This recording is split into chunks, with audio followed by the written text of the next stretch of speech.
di ruang ulasan literasi siswa. Baik, di sini tentunya saya tidak sendiri, saya bersama dengan narasumber kita pada hari ini, yaitu teman Clarissa. Baik, sebelum itu mari kita berkenalan dulu dong dengan narasumber kita pada hari ini. Baik, kepada teman Clarissa silahkan. Halo semuanya, perkenalkan saya Clarissa dari kelas 12 IPA.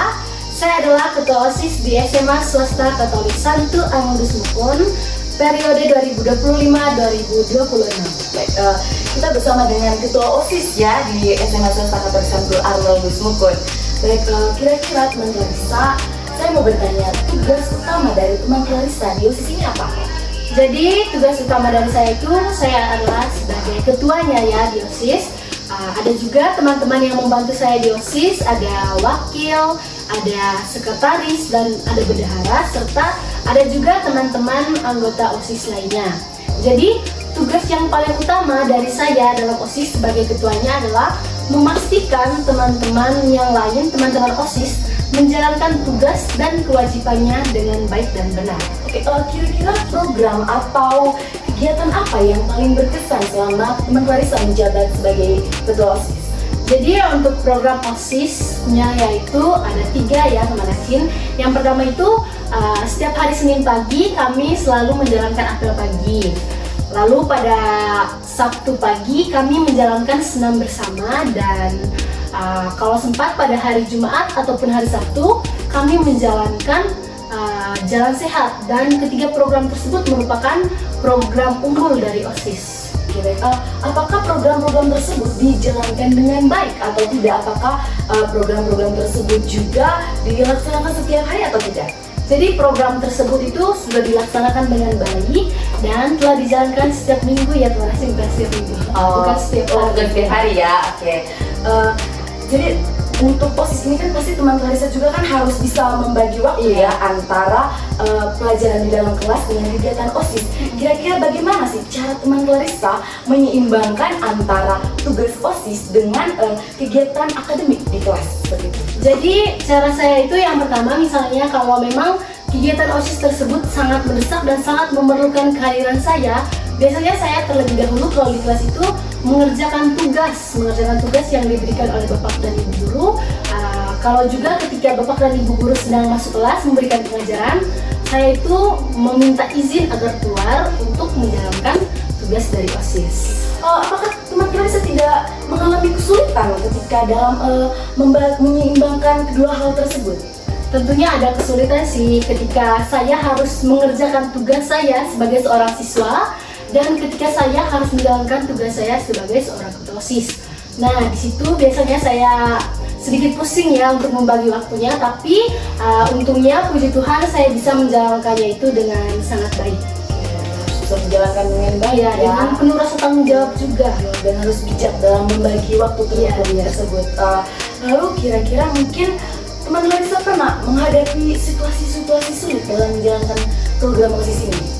Jadi situasi sulit itu pasti ada ya antara teman-teman dalam OSIS. Biasanya itu terjadi perbedaan pendapat yang membuat komunikasi antara anggota OSIS itu menjadi buruk. Biasanya itu ketika terjadi hal tersebut, saya mencari akar permasalahan apa yang dihadapi oleh anggota OSIS. Misalnya kalau dari saya, saya bertengkar atau terjadi kesalahpahaman dengan teman-teman yang lain, saya mengoreksi diri saya terlebih dahulu, hal apa yang telah saya lakukan sehingga terjadi kesalahpahaman tersebut. Setelah saya sudah mendapatkan jawabannya, saya bertanya kepada orang yang bermasalah dengan saya. Ketika sudah mendapatkan jawaban, di situ saya mengumpulkan teman-teman OSIS untuk membicarakan dan membahas hal tersebut agar masalahnya selesai. Ya. Begitu menjalankan kemungkinan itu baik dan bijak ya. Mungkin ada dari teman Clarissa, ada teman-teman mungkin ada program yang ingin dijalankan, namun sampai sekarang program-program tersebut itu tidak dijalankan. Jadi tentunya ada ya. Jadi programnya itu dulu itu kami berencana mau buat kantin OSIS. Namun karena mungkin ada beberapa hal yang membuat program tersebut tidak terjalankan sampai sekarang. Jadi sekitar pada bulan Juli atau Juni kami sudah memberitahu program tersebut kepada Bapak Kepala Sekolah. Namun mungkin karena ada beberapa hal program tersebut tidak bisa dijalankan. Ya, Namun kami bersyukur meskipun salah satu program tersebut tidak dapat dijalankan, namun sebagian besar program yang kami rencanakan itu dapat berjalan dengan lancar. Punya dari Kemenlarisa ada tidak inovasi baru yang kalian bawa untuk sekolah ini? Jadi menurut saya itu ada beberapa, tapi maksudnya tidak terlalu mencolok, tapi semoga teman-teman yang lain itu bisa lihat dan mungkin dari kami osisnya juga itu nampak dan dapat dicontohi oleh siswa dan siswi lain. Jadi kami rasa sejauh ini kami itu sudah cukup disiplin ya sebagai seorang OSIS. Kami itu biasanya itu datang selalu lebih awal dari teman-teman yang lain, membuka gerbang, lalu membuka absen. Seperti yang kita tahu di sekolah kita itu sudah menggunakan absen berbasis online, yaitu barcode. Ya. Lalu mungkin dari Kemenlarisa ini kita mungkin boleh cerita-cerita sedikit ya, karena kan ini kan program bersama ya dari Kemenlarisa dengan teman-teman OSIS. Mungkin ada beberapa pengalaman lucu mungkin teman-teman bisa ceritakan dengan kita semua di sini. Jadi kalau sejauh ini pengalaman lucunya itu saya rasa itu tidak ada ya. Tapi kalau pengalaman yang kayak terjadi kesalahpahaman, terjadi beberapa hal yang tidak disukai oleh teman-teman lain itu pasti ada ya. Oke, lalu mungkin apakah ada skill nih yang dari teman Clarissa yang menurut Clarissa itu paling berkembang di OSIS itu? Jadi kalau menurut saya itu skill dari saya ya sebagai seorang ketua OSIS, saya itu kalau di rumah sebelum jadi ketua OSIS itu saya bangunnya itu biasanya jam 6 karena memang pekerjaan yang saya lakukan di rumah itu tidak terlalu banyak ya. Tapi semenjak saya menjadi ketua OSIS, saya itu bangun pagi selalu jam 5 karena apa? Ada banyak hal yang harus saya urus. Saya itu dulu kalau datang sekolah itu 6.30 saya belum ada di sekolah. Saya itu biasanya datang 6.40, 45, kadang-kadang juga saya terlambat. Tapi sekarang semenjak saya menjadi seorang ketua OSIS, saya itu sudah sangat menghargai yang namanya waktu. Karena apa? Ketika kita terlambat sedikit, terlebih-lebih saya ini yang sebagai ketua OSIS, pasti itu saya akan mendapat omelan dari teman-teman OSIS maupun dari guru-guru. Saya rasa tugas OSIS itu tidak gampang ya. Jadi kalau saya menjabat sebagai ketua OSIS, mungkin saya akan paling pertama untuk undur diri menjabat sebagai ketua OSIS ya. Sangat-sangat ragu karena harus disiplin bangun pagi dengan kondisi yang ya saya bisa dibilang sangat lama untuk bangun pagi seperti itu. Dari teman Clarissa nih mungkin boleh dong bagi-bagi tips, bagi-bagi cerita kepada adik-adik yang mungkin masih ragu ya mau mencalonkan diri sebagai OSIS atau mau bergabung di organisasi OSIS ini. Ya, untuk adik-adik, jadi sebelum saya menjawab di sini saya mau cerita sedikit ya. Okay. Jadi dulu itu sebelum saya menjadi seorang ketua OSIS di SMA Rodus, waktu SMP saya juga pernah menjabat sebagai seorang wakil ketua OSIS. Di SMP saya tidak terlalu serius menekuni hal itu karena saya rasa tugas dari seorang wakil ketua OSIS itu tidak terlalu besar dibandingkan dari tugas. Iya. Pada saat SMP saya itu sering terlambat dan sering mendapatkan hukuman dari guru-guru. Sungguh sangat tidak mencerminkan seorang wakil ketua OSIS. Namun ketika saya masuk SMA, saya mulai berpikir bahwa saya itu perlu masuk ke dalam OSIS lagi. Karena apa? Mungkin di SMP dulu saya menyia-nyiakan kesempatan yang sudah diberikan kepada saya. Tapi di SMA ini saya mau memanfaatkan kesempatan itu dengan sangat baik.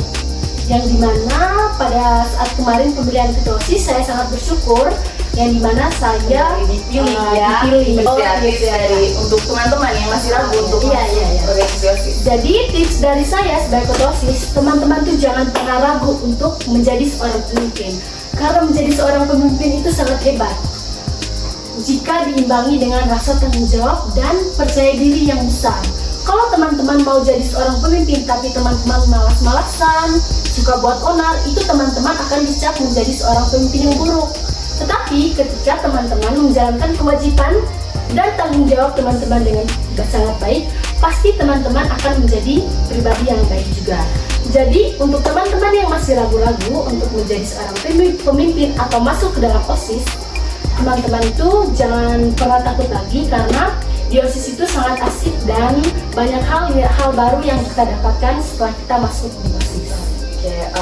Oke, Itu ya adik-adik ya, untuk tips-tips dari Kak Clarissa nih, supaya adik-adik itu tidak ragu mau masuk di OSIS tadi. Baik, setelah masa kepengurusan selesai nih dari teman Clarissa dan teman OSIS yang lain, apa yang akan teman Clarissa rindukan dari OSIS ini? Karena kan pastinya kan sudah banyak peristiwa atau kejadian-kejadian yang terjadi ya. Ya, jadi saya rasa ketika saya nanti sudah selesai ya masa kepemimpinan saya di OSIS, saya akan sangat merindukan banyak hal dari OSIS, yang dimana saya itu kan sebagai seorang pemimpin itu harus datang paling cepat, pulang paling lama, dan saya akan merindukan hal-hal misalnya seperti perbedaan pendapat yang dialami oleh kami dalam OSIS, bercanda-bercandanya kami dalam OSIS, apalagi banyak teman-teman yang jahil ya di OSIS, teman-teman laki-lakinya. Jadi mungkin itu hal yang akan sangat saya rindukan dari OSIS. Lalu mungkin ada pesan nih dari teman Clarissa untuk bisa didengar oleh teman-teman podcast kita pada hari ini. Jadi pesan dari saya selaku ketua OSIS, saya ingin berpesan kepada teman-teman untuk selalu bertanggung jawab dalam hal apapun, baik teman-teman sebagai ketua kelas, sebagai ketua OSIS, dan sebagai orang-orang yang dipercayai oleh orang lain. Teman-teman tuh jangan pernah membuat orang kecewa kepada Anda. Karena apa? Rasa kepercayaan itu ketika kita sudah kecewa dengan orang lain itu sangat sulit untuk dibangun lagi. Jadi pesan dari saya, teman-teman harus selalu bertanggung jawab. Jadi di sini saya juga mau cerita sedikit ya tentang kendala dari diri saya pribadi selama saya menjabat mengganggu. Jadi di sini mau cerita sedikit ya. Jadi saya itu seperti yang teman-teman lihat itu, kalau di OSIS itu saya itu kalau datang pagi itu paling cepat, kalau pulang kan paling lama. Karena hal itu saya itu sering dimarahi oleh ayah dan ibu saya. Dapat omelan ya karena terlalu lama. Terlalu lama pulang sekolah ya. Terus kalau di sekolah itu kan saya juga punya teman di kelas. Karena terlalu sibuk di OSIS, jadinya saya itu waktu saya bermain dengan teman-teman itu menjadi kurang. Jadi sering terjadi masalah antara teman dan keluarga karena terlalu fokus di OSIS gitu.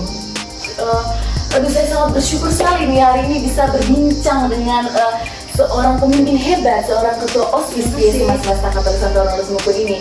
Baik, mungkin cukup sampai di sini saja ya untuk podcast kita hari ini. Saya Francisca Asisyana dan narasumber kita Clarissa. Kami pamit undur diri dan terima kasih.